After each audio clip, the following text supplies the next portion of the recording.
Hey guys, welcome back here to Advanced Bass Fishing, and man, I appreciate you guys swinging by the channel to check out today's video. And guys, today I want to talk about how far you need to space your casts apart. In other words, when you go down a bank and you're throwing a jig or crankbait or whatever, how close do you have to cast between casts in order to, have the best success in fishing? And this varies. There's a lot of different variables to determine with this. So I want to go and sort of go through the different type of scenarios that tells you how far to space your casts apart. Something you don't hear people talking about much, but it makes a big difference between catching, 5 fish in a day and catching 25 fish in a day. So we're going to get into that today. Also, guys, for get started, quick invitation. Anybody interested in booking an on-the-water lesson with me, guys, just go to my Facebook page, Intuitive Angling with Randy Blaukat. Change the name from Randy Blaukat Professional Angler. Shoot me a private message. And do most of my lessons here in Missouri on Stockton and Table Rock Lake. Man, we can cover any technique you want to cover and spend the day out there fishing. And also, guys, thank you very much for everybody that's been getting your tackle through my tackle warehouse link in the video descriptions. If you guys are doing that, thank you very much for me and my family. Appreciate that. Okay, one of the things that I learned a long time ago in fishing is how many fish that you leave behind you that you're not catching. And I've seen this over and over again by fishing with co-anglers, because I'll be working down a bank and I'm thinking that I'm hitting everything really good and covering everything really good. And the angler in the back of me is catching more fish than I am, or they're catching fish consistently. So I'm not catching everything that's in front of me. It's like I'm leaving a lot of fish out there for people to catch. And I started noticing the correlation between how I space my casts and the number of fish I caught, or, just my overall success for the day. So let me give you guys some tips and advice on how far you want to space your casts apart. Now, a lot of this has to do with a combination of your water clarity and the type of cover that you have, as far as how you need to space these casts out. And that's pretty much the two definitive things that I like to consider here. If you have an area, let's say, for example, you're fishing a bank that has a lot of complexity to it, a lot of complex cover. Now, that complex cover can be like a lot of rock. It can be a lot of wood in the water. It can be a lot of grass in the water, anything like that. You have got to slow down and put your casts closer together. So let's say, for example, and a lot of this is in correlation with your water clarity, because the dirtier the water, the more you have to keep them closer together. You can space it out a little bit further in clear water. We'll get into that in a second, but let me give you some examples. Let's say, for example, you've got a lily pad field and you're flipping a worm into lily pads, or if you got some reeds or cattails, you're flipping in there.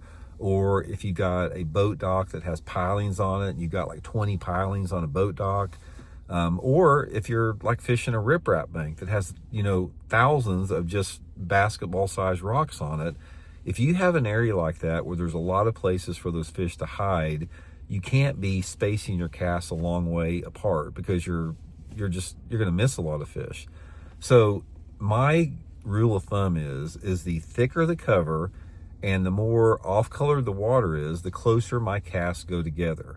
So let's say, for example, if I'm flipping some lily pads, or if I'm flipping some flooded bushes in the water and the water visibility is 12 or 15 inches, my casts are going to probably go about 2 foot apart, 2 to 3 feet apart from each other. I'm going to flipping a little opening of that lily pad. I'm going to work it.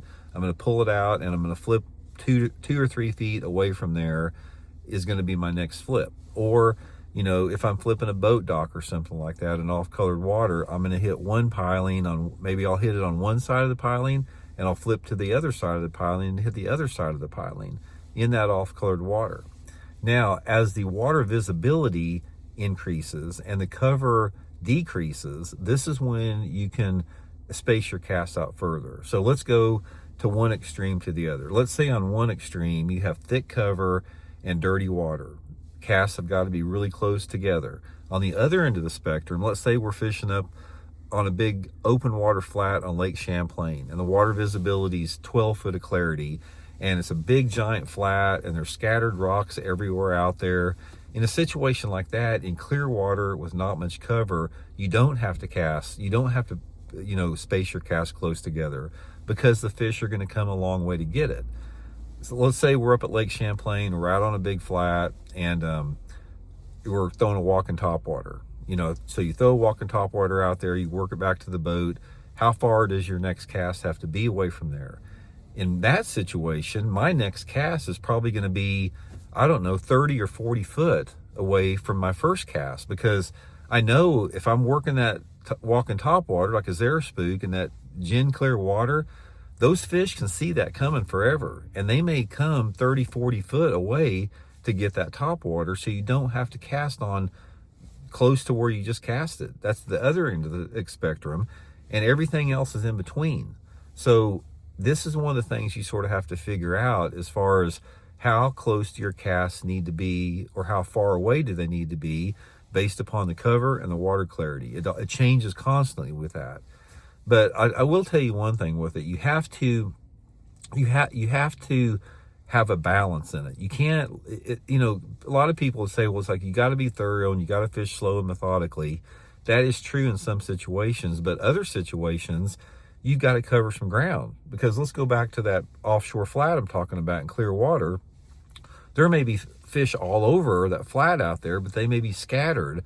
So the more water that you cover, the odds of you catching fish go up. Now, if you're getting some bites, like say for example, you get 2 or 3 bites in a short section, then you might want to slow down and make your cast closer together. That's always a good indicator with it. Another thing with that is I'll give you a prime examples, like throwing a crankbait on a rocky bank. Say a riprap bank. Let's say that you've got this riprap bank and you've got about 1.5 foot of water clarity on it. And in a riprap bank, there's a lot of rocks down there. There's a lot of places for those fish to be at. In a situation like that, with a lot of rocks, with some off-colored water, I'll be casting my crankbait, and I'll probably try to space the casts out 4 or 5 feet away from each other. That's sort of an in-between thing.